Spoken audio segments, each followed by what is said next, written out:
Hello, people, and welcome back to Rip from the Textbooks. I'm your host, Jess. And I'm Aaron. And welcome back. This is our fourth episode, I Yep, believe, of Rip from the Textbooks. yep. My God. And And, we're back again with another dose of very, very weird history. yep, it's an interesting premise, I gotta lie. Typically when you do these kinds of stuff, you either focused on like atypical ghost stories, but I like adding the history behind it. Yeah, but unlike our previous episodes, it's this one is a lot more real and a lot more tragic. Yeah, I would say it does.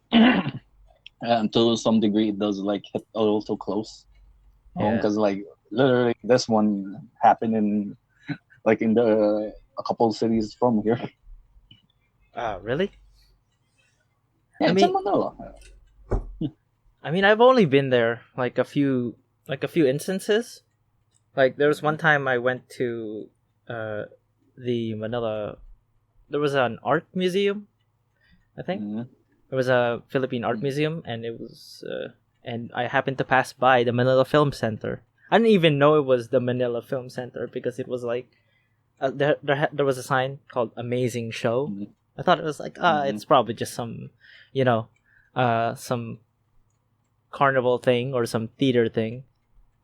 Mhm. Turns out, yeah, that was the Manila Film Center, and it hasn't been used in a long time now. Yes, yeah, same. Like I only learned about it when my parents like drove by it when we were in the car, and I said, "Hey, what's that building?" They never told me about it because like as a kid, like I never really paid attention to it. But when we like passed it, like, it's when my mom told me, or I think it was my dad that pointed and said, "Yeah, that's the Manila Film Center." Yeah, it's just I don't know. I'm sure we'll delve further into it, but to think that they actually tried to build this in a few days, an entire Oh yeah, building, a oh yeah, huge one, like that. It's crazy. the building's huge. Yeah, I didn't even think that was possible because usually, realistically, that takes months to build. yeah. I think it, like takes for like yeah, it takes 3 months or so, like or half a year because like that Yeah, the half a Manila Film year, Center is huge. definitely. But that's Yeah. that's even like, you know, like maybe like the an optimistic kind of uh Estimate. estimate, yeah. Or maybe I'm just not caught up with, the latest innovations of construction nowadays, and turns out, yeah, maybe we can build a huge ass, you know theater, a huge ass theater in like 3 months or so, 3 months or less. Yeah, But and like what? in this kind of era though, it's like holy Yeah, shit. Recipe for disaster, that's for sure. true, true. So So, let's get to it. This tale starts in the year of 1981 during the martial law era in the Philippines. Ambition and delusions of grandeur were said to be the driving force behind the building of the Manila Film Center. Spearheaded by the First Lady Imelda Marcos, who dreamt of building a film center that could turn Manila into a cultural arts center of the East, one that would even rival the Cannes Film Festival in France. It seemed that whatever the First Lady wanted, she got. For example, when she wanted Manila to host the 1974 Miss Universe, had the Folk Arts Center designed and built within 77 days. She believed that the Philippines was poised to be a marketplace of international films and created the Manila International Film Festival. With that, she set to work on building her proverbial film center that she believed would take the world by storm, with a budget of 25 million pesos. It was designed by Froilan Hong and conceptualized by Ramon M. Ignacio, who was the former senior technology officer at the Technological Resource Center. The design was said to be inspired by the Parthenon in Athens, Greece. a temple that worshipped the goddess Athena.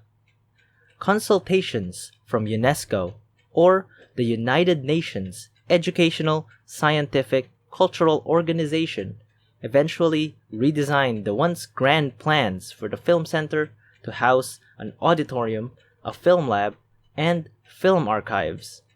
It was eventually completed in 3 days, which would have been impressive if not for the insane work schedule it put its 4,000 workers under.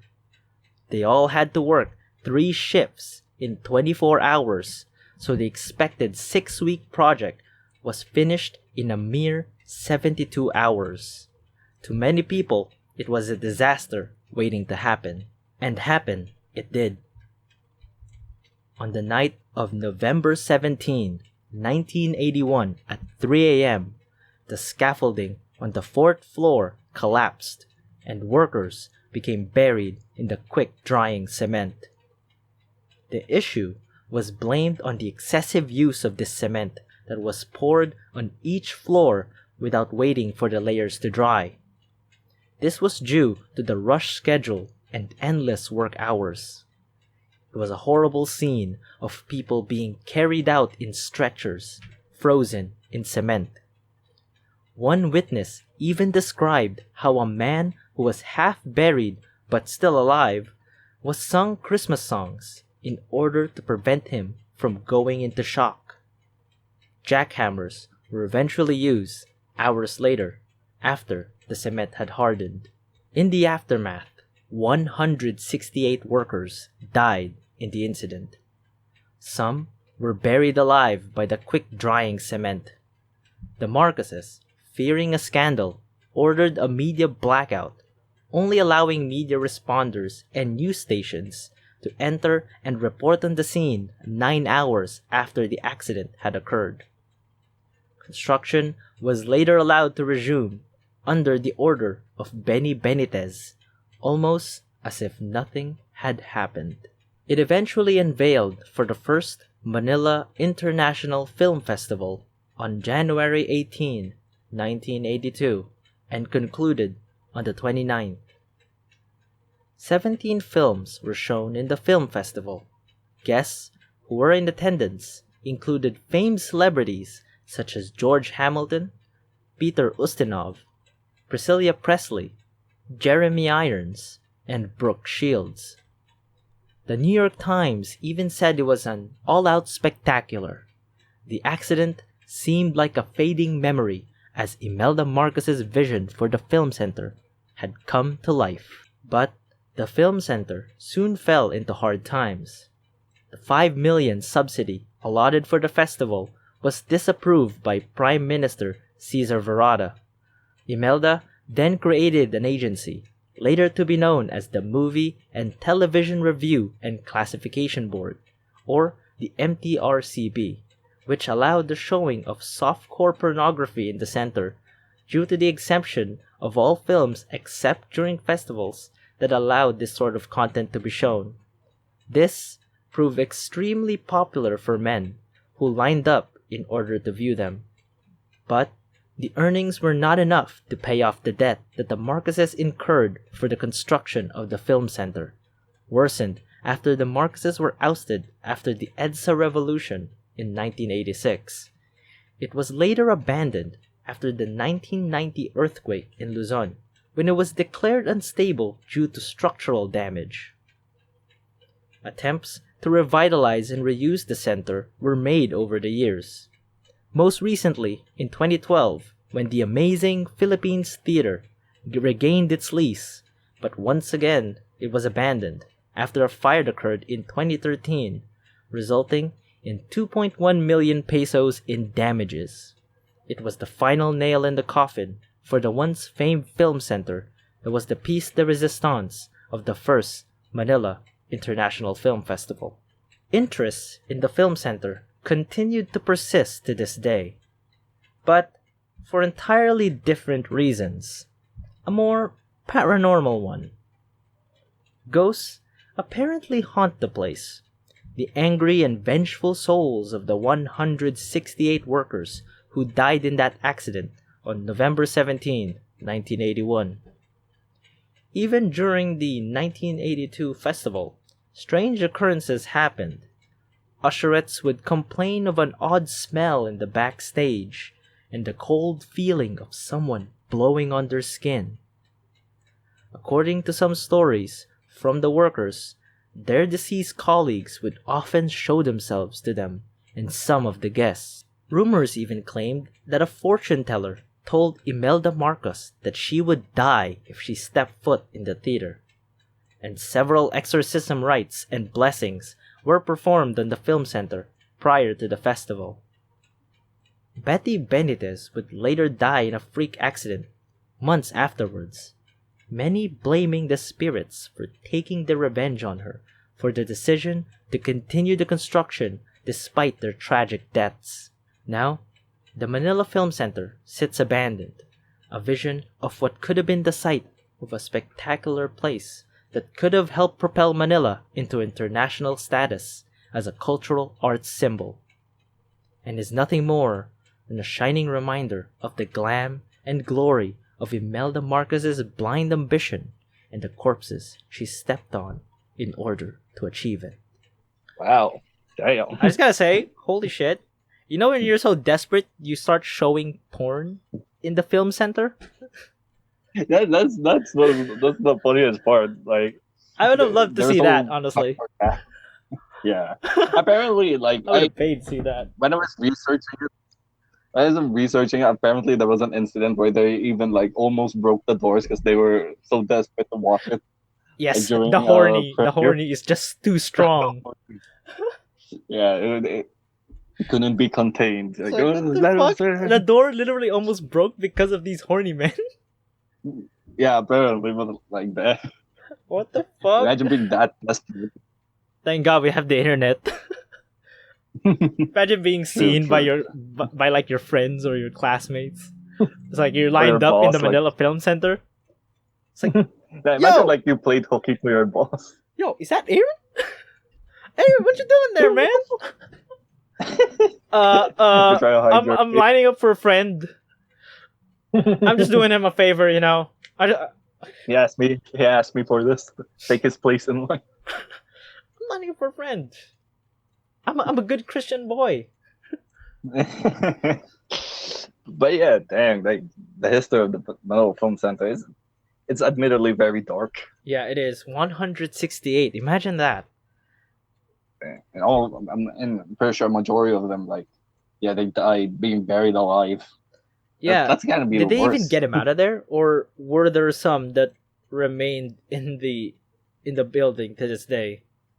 No, I'm pretty sure they got him all out. Like, Okay. I mean, it's a popular rumor. Like they just buried them over it. Yeah, but, like, it was I'm like pretty the sure San that's not true. Juanico Bridge rumor. Yeah, You know, yeah. when they built the bridge, they used the blood and bones of the children, so it could Oh, be yeah. strong.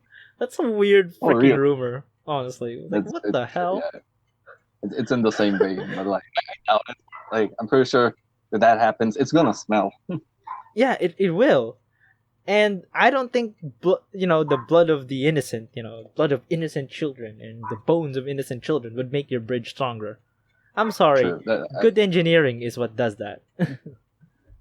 Maybe they plan to pour milk, for the bones, for stronger calcium. But it's a nice rumor. A little dark, but it's like I could imagine someone making like a novel out of it, right?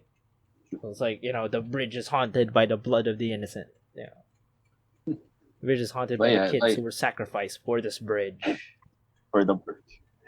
But yeah, hearing about like reading up on like the history on how rushed this whole thing was, it was a disaster. I'm surprised Yeah, it's still standing even because it went through a fire and an earthquake. Oh yeah, definitely. What a survivor! What a survivor. Maybe those bones they actually did bury some of it. Yeah, it's like at this point, if you're not gonna use it, tear it down. All right. Yeah, it takes up a large because like if guys haven't seen like the Manila Film Center, it's very massive. I think its whole area is like shut down. Like it's not accessible, but no one's using that land anymore. Yeah, I've seen pictures of the film festival, and movie posters from back then were present in the area, I think.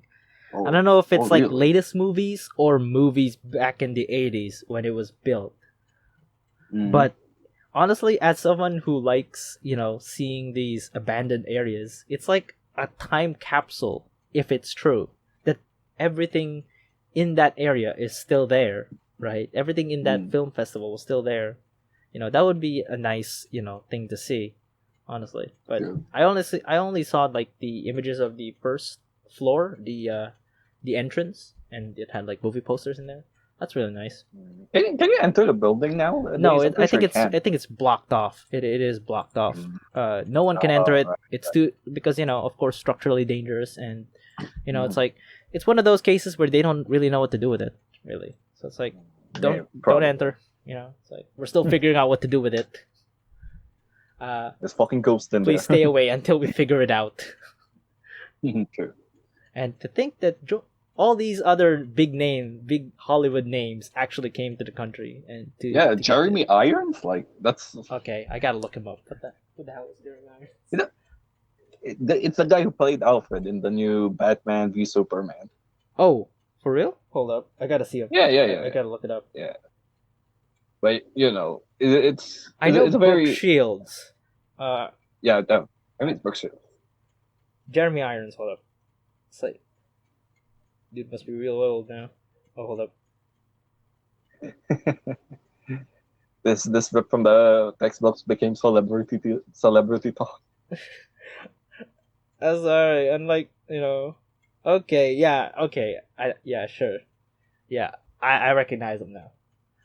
Yeah, definitely Alfred. Definitely Alfred material here.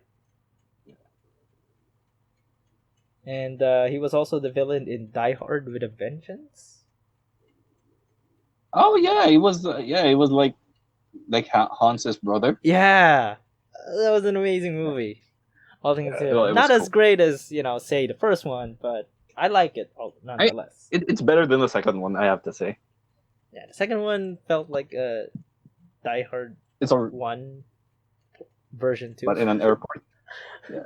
It's like, exactly. Let's do it again, but this time in the airport. And honestly, it's like the bad guys won each time until the very end. Oh yeah, until when John just threw his lighter for some reason, fire. John McClane did a last minute clutch and just lit up the airplane and just exploded. Yeah, killed everyone. Awesome scene though, but still. Yeah, sure. Anyway, there was a tangent. A tangent. Yeah. Like going back, it's like another part of like already what we already know of the martial law era, and the things that happened during that time. Yeah, a lot of of course it was a very how can I say this? A very controversial time. Tumultuous time.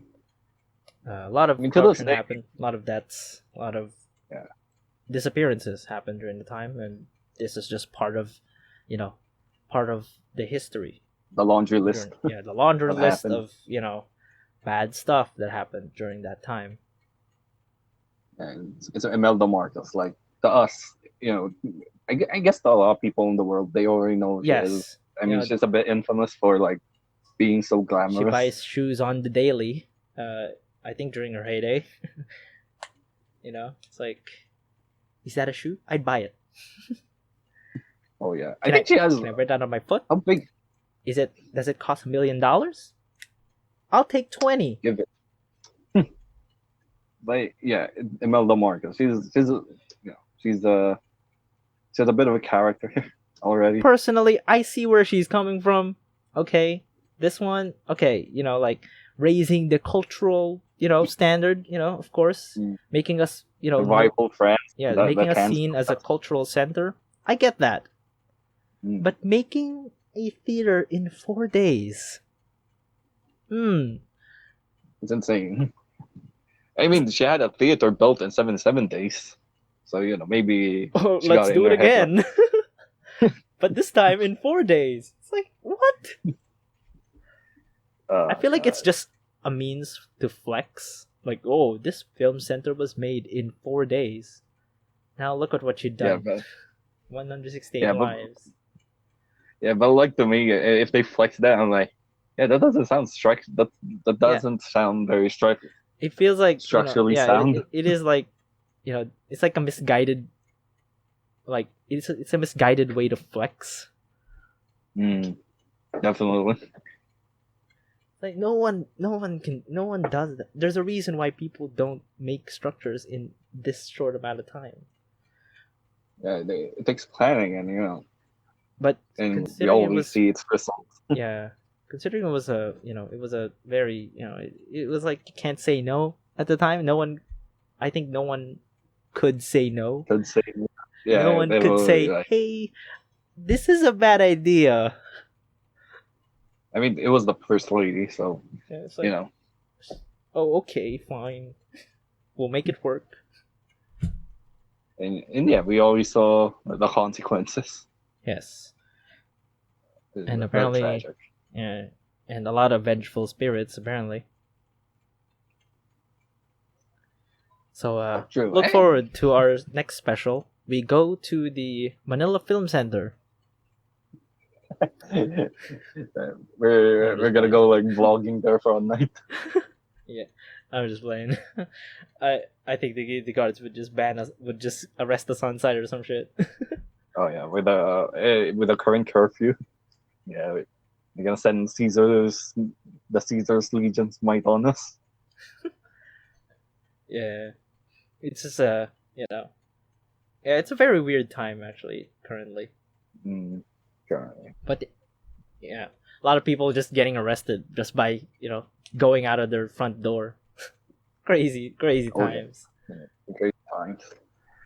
But Uh, okay, so I guess that's it. Thank you for listening to another episode of Rip from the Textbooks. And hopefully you can look forward to the next one. And don't forget to check us smash, out on Facebook and Twitter. I'm sorry, you got any more to say, Jess? smash that like button. Look at our graph. Look at graph. Thank you. I ain't, I ain't bringing up a graph. And just brings up a different graph in time. They're just gonna bring up like PewDiePie's graph or some shit. Like, oh, look at this graph. Look at 50% of you aren't that's it. subscribed, so please subscribe. Sub please. But yeah, anyways, like I said, thank you for watching. Stay tuned for more, and we'll see you later.